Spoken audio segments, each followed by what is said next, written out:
कि देखिए जो रोज़गार है ये ना बिहार सरकार की प्राथमिकता सूची में है, ना भारत सरकार की प्राथमिकता सूची में है। यही मैं मोदी जी की याद दिला दूँ दर्शकों को, मोदी जी कहा करते थे कि हर साल 2 करोड़ लोगों को नौकरियाँ मिलेंगी, है ना? 10 साल हो गए उनकी सरकार के तो कायदे से 20 करोड़ लोगों को नौकरियाँ मिलनी चाहिए थी। अब वही मोदी जी कह रहे हैं कि पकौड़ा तलना भी रोज़गार, है ना? और सेना में नियमित बहाली पहले होती थी, तो मोदी जी ने सेना में नियमित बहाली खत्म कर दी। अब तो अग्निवीरों की बहाली होती है और अग्निवीरों का क्या हाल होगा? 4 साल बाद पकौड़े तलने भेज दिया जाएगा। अब रेलवे में देखिए जो अभी एएलपी की वैकेंसीज़ निकली है, बस 5696 निकली है। 6 साल बाद रिक्तियाँ निकली हैं, वो भी 6000 से कम, जबकि लगभग 80 लाख लोग उसमें बैठने के लिए तैयार हैं। तो रेलवे जो कि देश का सबसे बड़ा नियोक्ता था, सबसे ज़्यादा सरकारी नौकरियाँ देने वाला जो भारत में कोई विभाग था, वो भारतीय रेल था। उसमें इस तरह से मजाक बना के रख दिया है। तो मोदी जी चाहते हैं कि राम मंदिर बन गया, अब सारे शिक्षित लड़के लड़कियां राम मंदिर के आगे बैठ के भीख मांगे कटोरा लेके, और पलटू राम को तो अपनी कुर्सी बचाने से ही फुर्सत नहीं है। तो ना प्रधानमंत्री की प्राथमिकता सूची में रोजगार है, ना मुख्यमंत्री की प्राथमिकता सूची में रोजगार है। तो जो युवा वर्ग है वो बिल्कुल हताशा का शिकार हो गया है, कुंठित हो गया और बहुत उन लोग का अंधकारमय भविष्य दिख रहा है मुझे। तो नियोजित शिक्षक जो है लगातार पटना के गर्दनीबाग स्थल पर धरना करते हैं, लगातार वो अपनी मांग को उठा रहे हैं।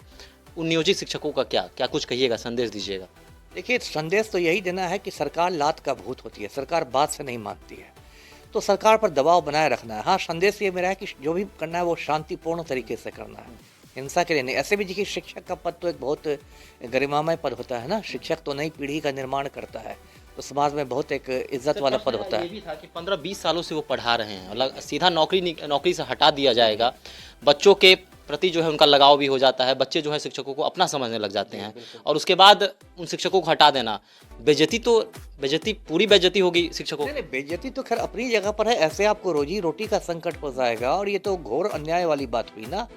एक जो मुख्यमंत्री हैं वो छठी, जो हमारे पलटू राम हैं, उन्होंने छठी बार पलटी मार के 9वीं बार शपथ ले ली।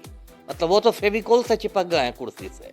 तो बाकी लोगों का घर परिवार नहीं है क्या? बाकी लोगों की दाल रोटी नहीं चलनी चाहिए, है ना? हर शिक्षक है, हर शिक्षिका है, तो अकेले तो नहीं ना हवा में है। उसका घर परिवार है, उसकी बीवी है, या मतलब शिक्षिका है तो उसका हस्बैंड है, बाल बच्चे हैं, उसकी जिम्मेदारियां हैं। कोई आदमी तो ऐसे हवा में नहीं घूम रहा है, तो आप कैसे किसी के पेट पर लात मार सकते हैं, है ना? आप सुशासन की बात कीजिए। बड़े बड़े माफिया के सामने तो हमारे मुख्यमंत्री साष्टांग हो जाते हैं, अनंत सिंह के सामने हाथ पैर जोड़े रहते हैं, आनंद मोहन के सामने हाथ पैर जोड़े रहते हैं। बड़े बड़े माफिया के सामने तो आप चपरासी की मुद्रा में रहते हैं। और जो शिक्षक है, जो आम आदमी है, देखिए कोई तो अडानी अंबानी के परिवार का आदमी शिक्षक बन नहीं रहा। जो शिक्षक बनता है आम आदमी के परिवार का बनता है, उसकी आप नौकरी लेने पर तुले हुए हैं, ये तो बिल्कुल मतलब घोर अन्याय है जी। चलिए, तो नियोजित शिक्षकों के नौकरी पर जो है तलवार लटक रही है, और नियोजित शिक्षक काफ़ी चिंता भी उनके मन में है कि हमारी नौकरी का क्या होगा। अब 5 परीक्षा जो है उनसे ली जाएगी। पंचायत स्तर पर उनकी बहाली हुई थी, नीतीश कुमार ने ही बहाली करवाई थी, और अब जो है उनको परीक्षाओं से गुजरना पड़ेगा, और उसके बाद शायद अगर वो परीक्षा में उत्तीर्ण नहीं होते हैं तो फिर उनकी नौकरी भी जा सकती है। तो तमाम मसले हैं, नियोजित शिक्षक लगातार इसको लेकर धरना कर रहे हैं, अपनी आवाज़ उठा रहे हैं। लेकिन बिहार सरकार जो है उसने एक तोहफा, बिहार सरकार का कहना है कि हमने तोहफा निकाल दिया है, लेकिन नियोजित शिक्षकों का कहना है कि हमारे लिए जो है कह सकते हैं कि हमारे ऊपर, नौकरी के ऊपर जो है तलवार लटक रही है। तमाम तरह की बातें सामने आ रही हैं। नियोजित शिक्षक संगठन जो है अपनी आवाज़ को बुलंद कर रहे हैं, लगातार धरना आवाज़ बुलंद कर रहे हैं, सोशल मीडिया पर भी बातें सामने आ रही हैं।